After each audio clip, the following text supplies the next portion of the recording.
2017 সালে ঝুঁকিপূর্ণ ঘোষণা করা হয় এই সেতুটি। তারপর কেটে গেছে প্রায় 9 বছর।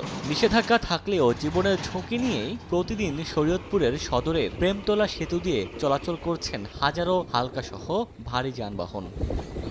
2023-24 অর্থবছরে প্রায় 30 কোটি টাকা ব্যয়ে 200 মিটার দৈর্ঘ্যের নতুন সেতু নির্মাণ করে সড়ক বিভাগ। তবে নির্মাণের পরও পুরোপুরি চালু হয়নি এটি। দুই পাশে প্রায় 400 মিটার অ্যাপ্রোচ সড়ক এখনও অসম্পূর্ণ। অস্থায়ীভাবে যাতায়াতের ব্যবস্থা করা হলেও 1 বছরের মধ্যেই সড়কটি ভেঙে তৈরি হয়েছে অসংখ্য খানাখন্দ। স্থানীয়রা বলছেন এই সেতু দিয়ে চলাচল খুবই ঝুঁকিপূর্ণ।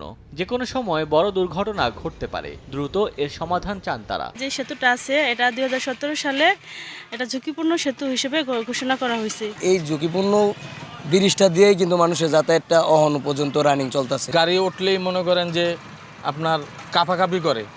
এরপরে এই যে দৈনিকই মনে করেন গাড়ি উল্টায় জায়গা। গাড়ি ঘোড়া ধুলাবালি হয়, আমরা পাশে দোকানদারি করি, আমাদের প্রচুর সমস্যা। নতুন সেতুর রাস্তা ভালো না, তাই বাধ্য হয়েই পুরনো সেতু দিয়ে যেতে হচ্ছে বলে দাবি যানবাহন চালকদের। সিজারের রোগী, অপারেশনের ভাঙাচোরা রোগী নিয়ে যাইতে হলে তখন খুব কষ্ট হয়, গাড়ি খুব ফালায়। লোড গাড়িকে ওখানে আমার ভারী একটা সমস্যা, পাতি ভাঙ্গে, গ্যাপ গর্ত হয়ে গেছে।